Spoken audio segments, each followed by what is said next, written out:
Did you hear that in there? Nope. Jacobs declined. Greg then attempted to grab the phone that was pushed in his face. Jacobs grabbed Greg's wrist and spun away from Greg, pushing them both to the ground. It's unfortunate that this aggressive behavior from a liberal journalist created this scene at our campaign volunteer BBQ or barbecue. So he's accusing now the reporter of the reporter assault. was guilty of being a good reporter. Yeah. He dared to have the audacity to ask a couple of follow-up questions. Mm-hmm. Now, why did he do that? For one thing, the election's tomorrow. Right. And the CBO score, the CBO report had just come out. This candidate, the Republican, had been dodging the health care issue, had not wanted to weigh in on it. And this reporter, Last Chance, wanted to get him on the record. What do you think about the CBO score? Apparently, he didn't want to answer that question. Yeah, seems like. I want to Kyung interview the candidate, his opponent, and I just want to get you in here before I go to Kyung, because I'm sure Kyung's going to have a much longer statement to tell us what his opponent said. Is this about politics where he's saying this liberal reporter? Anna, what's your take on this as a Republican? I think he lost his damn mind. I think that voters need to pay attention.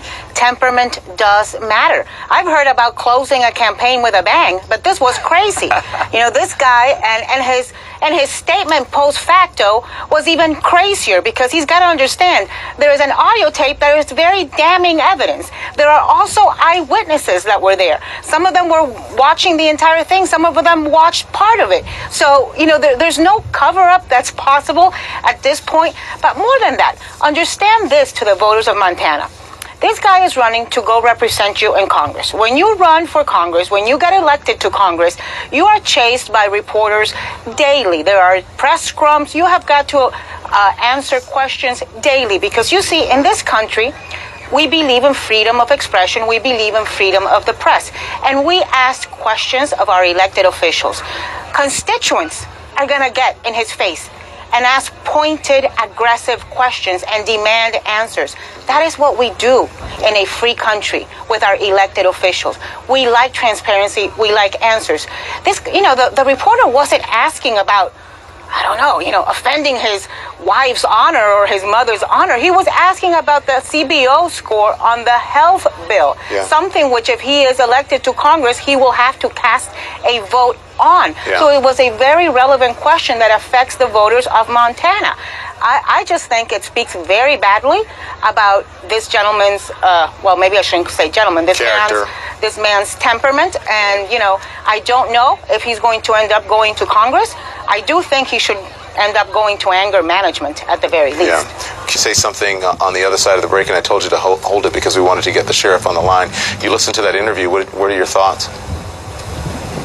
Well, first I kind of got stuck on Jeffrey Toobin's question of is there an appropriate time in Montana where somebody can body slam somebody else? I think what he meant is if you believe you're under assault, correct? If you believe you're self-defense. To me, Gianforte, made two huge errors, more than errors, tonight. One was the act itself, and another was the way he has reacted to it.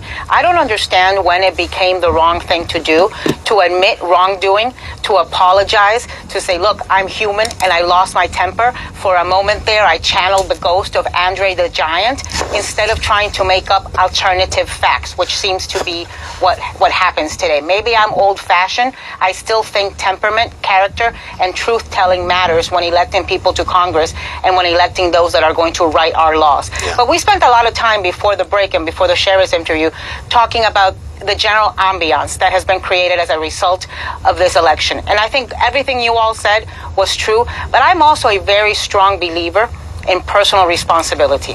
It was the personal responsibility of this candidate to carry himself in a way with dignity that his constituents, that his potential voters, potential constituents would feel proud to be represented by him, the way I am proud to be represented by my Republican Congresswoman, Ileana Ros-Lehtinen, who in 38 years has never made me want to wear a paper bag over my head of embarrassment for having voted for her.